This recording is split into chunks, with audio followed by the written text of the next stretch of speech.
surtout aujourd'hui. On ne va pas en parler assez aujourd'hui, mais tout le monde le sait aujourd'hui, c'est les réseaux sociaux. C'est le téléphone. Le monde est devenu un village.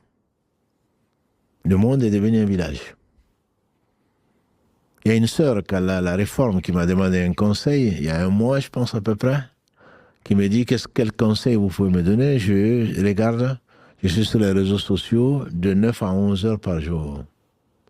Ça vous étonne peut-être, hein, mais que chacun d'entre nous voit combien de temps il est sur les réseaux. Tu dors 8 heures, tu es sur les réseaux pendant 10 heures.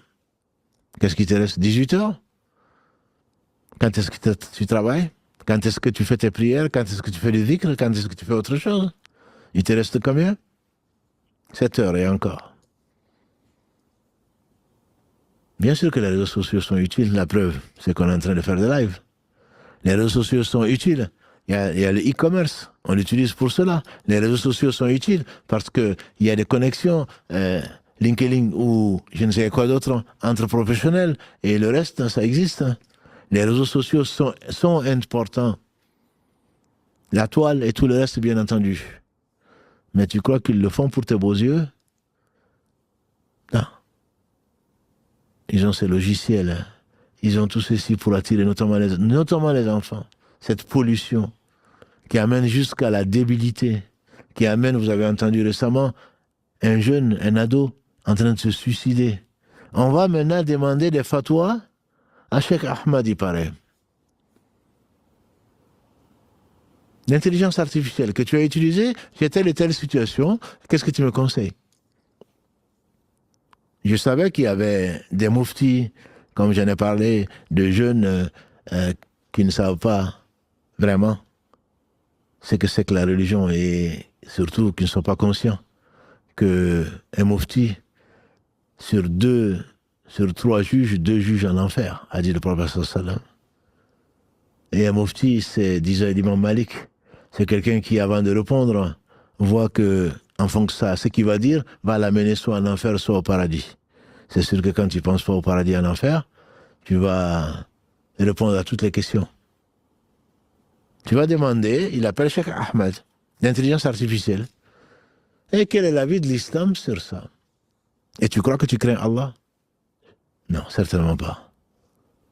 Tu vas demander à une machine que dit Allah sur ceci et cela. Je ne dis pas que ce n'est pas utile. Le Cheikh Rouhaili, qu'Allah le préserve, on lui a posé la question, il a dit bien entendu que ça peut servir. Tu veux préparer une conférence? Tu veux faire un live? Tu veux faire une khutbah? Tu veux faire je ne sais quoi d'autre? Tu peux demander à l'intelligence artificielle, tu peux demander à Internet quels sont les versets qui parlent de ceci. Quels sont les... Et ensuite, tu vas voir l'explication, tu vas voir autre chose, et qu'est-ce que les savants ont dit dessus. Les gens vont jusqu'à maintenant, dans les muqabala, en se présentant, en recherchant une sœur ou un frère, ils vont utiliser l'intelligence artificielle, ChatGPT, pour embellir les choses. Tu vas demander à une machine comment je vais me présenter, qu'est-ce que je vais promettre à une personne, et tu crois que tu crains Allah? J'en doute. La preuve, c'est que ça ne dure pas longtemps. Puisque tu sais l'artificiel. C'est pas ce que tu penses. Tu vas embellir tes promesses, tu vas embellir ce que tu vas promettre à quelqu'un. Est-ce que tu crois en Allah? Est-ce que tu ne sais pas que Allah sait? Tu es faux. Ce que tu vas faire, forcément, il n'y aura pas de barakat dedans. Tu te trompes toi-même, pensant bien faire. Et tu vas compromettre la vie d'une personne. Et il y a encore tellement de choses à dire. La perte de temps. Ibn Qayyim disait que la perte de temps, c'est pire que de perdre la vie. Parce que quand tu perds la vie, tu as une vie éternelle qui t'attend, soit en enfer, soit au paradis. C'est la perte. Quand tu perds du temps, tu perds la vie. Chaque jour, tu te rapproches de l'au-delà. Chaque jour, c'est ta vie en moins. Chaque instant qui passe viendra jusqu'au jour du jugement dernier. On fait dire au prophète sallallahu alayhi wa sallam, chaque jour qui passe vient te dire Je suis un jour nouveau. Profite de moi, sinon je ne reviendrai qu'au jour du jugement dernier. Depuis que tu nais, le compte à rebours a commencé. On ne va jamais te rajouter quelque chose, c'est toujours en moins. Jusqu'au jour où tu rencontreras Allah subhanahu wa ta'ala.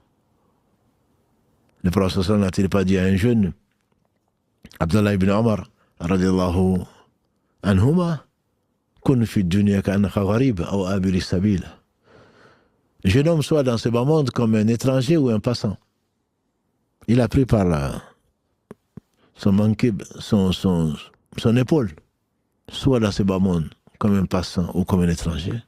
Et lui, comment il a compris, comment il a expliqué, hadith rapporté entre autres par l'imam al-Bukhari, quand il fasse miséricorde, il dit, rapporté par Ibn Omar, anhuma, et consigné dans l'authentique d'al-Bukhari, il dit, si tu es au matin, n'attends pas le soir. Si tu es au soir, n'attends pas le matin. Pour bien faire, bien sûr, prends sur ta vie pour quand tu seras mort et sur ta santé pour quand tu seras malade. Certains ne mangeaient même pas du solide parce que ça leur prenait du temps. Vous connaissez le calcul